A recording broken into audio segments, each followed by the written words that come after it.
Hari ini order, besok langsung kirim. Kaos bola eksklusif merchandise Starting Eleven. Order sekarang, klik link di deskripsi.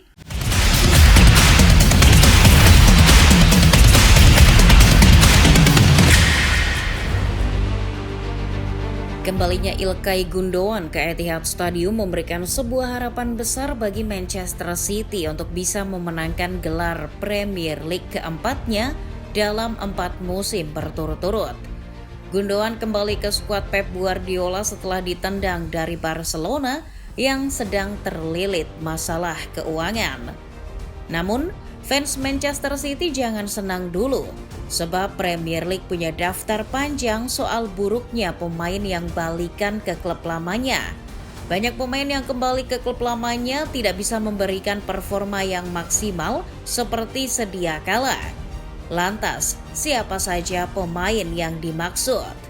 Sebelum masuk ke pembahasan, kalian bisa terlebih dahulu menekan tombol subscribe dan menyalakan lonceng notifikasinya agar tidak ketinggalan video-video terbaru dari Starting Eleven.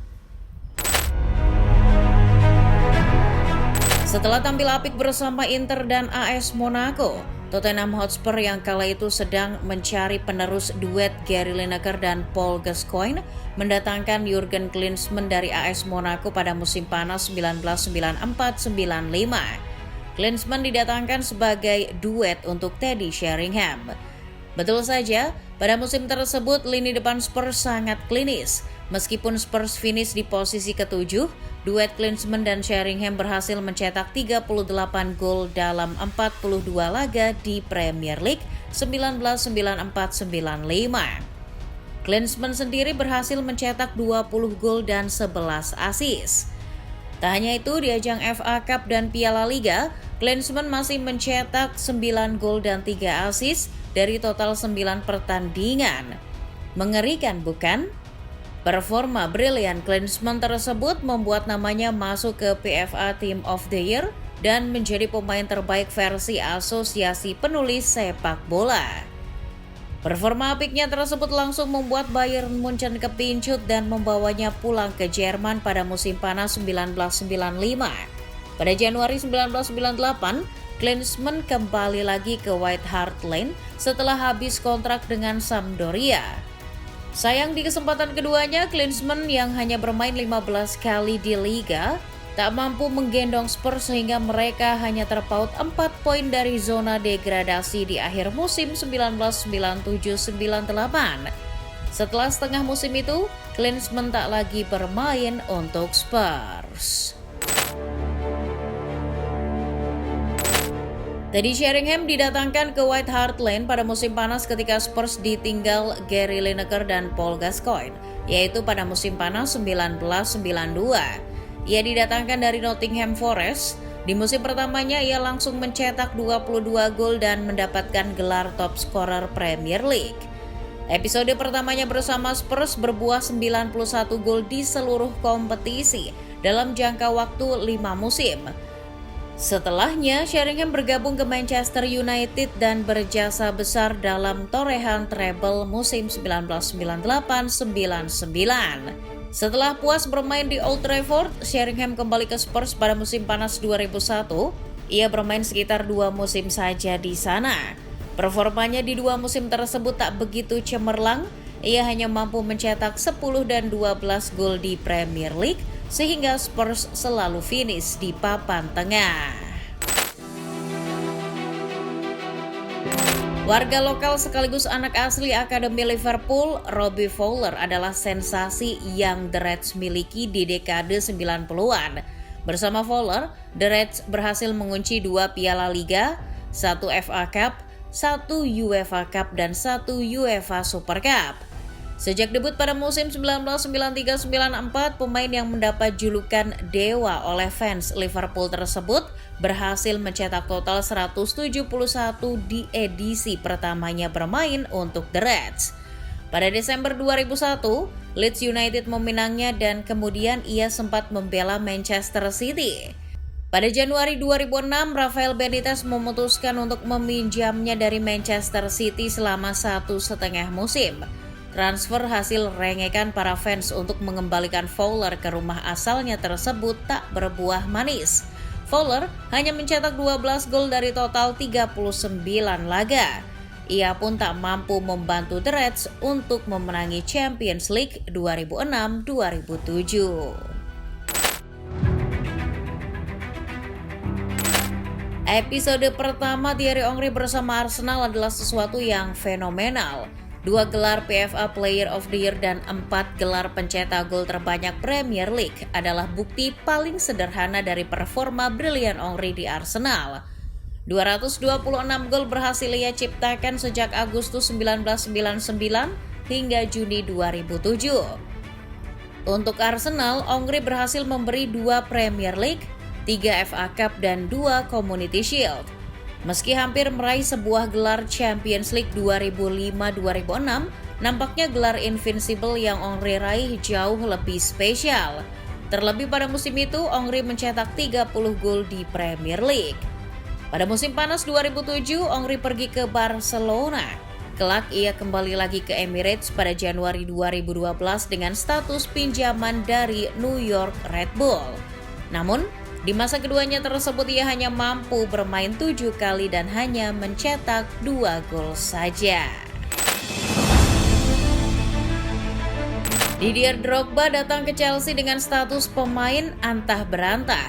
Roman Abramovich awalnya skeptis dengan pembeliannya, namun karena Jose Mourinho memaksa, ia pun menurut saja. Perlahan Drogba membuktikan dirinya dan menepis keraguan Abramovich. Bersama Chelsea, ia setidaknya mencetak 157 gol dari Juli 2004 hingga Juni 2012. Angka tersebut pun memberinya 2 gelar top scorer Premier League. Lalu, apakah ia juga berjasa besar untuk Chelsea? Ya, tentu saja. 3 gelar Premier League, 4 gelar FA Cup, 3 gelar Piala Liga, 2 gelar Community Shield, dan sebuah gelar Champions League berhasil ia daratkan ke Stamford Bridge.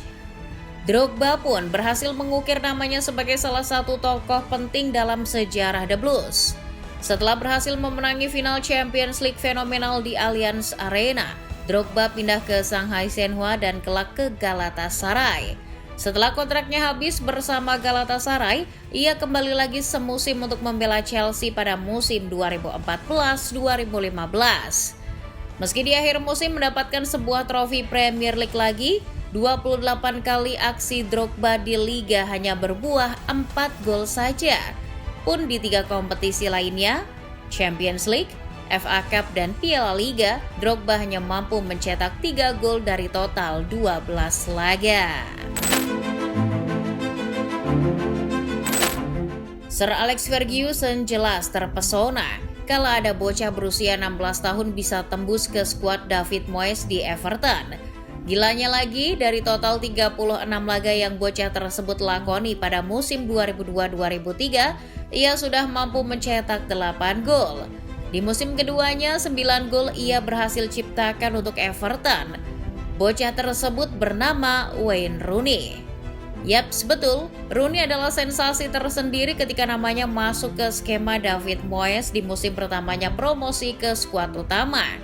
Namun, Rooney membuktikan bahwa dirinya bukan sekedar sensasi kala Sir Alex berhasil meminangnya pada musim panas 2004. Ia berhasil menjadi pemain bergelimang gelar di Old Trafford.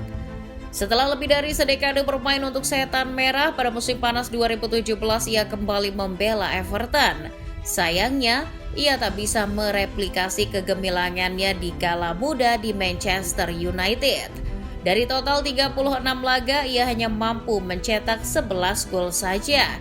Ditambah, ia tak mampu membawa Everton lolos dari fase grup Europa League 2017-2018. Setelahnya, ia cabut ke MLS.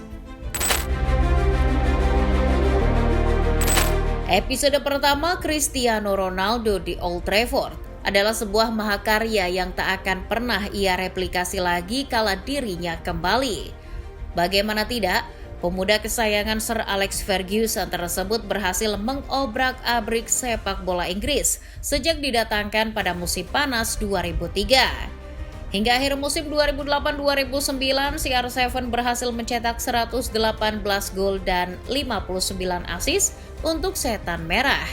Angka tersebut berhasil memberinya 2 PFA Player of the Year, sebuah Ballon d'Or, dan sebuah gelar top scorer Premier League.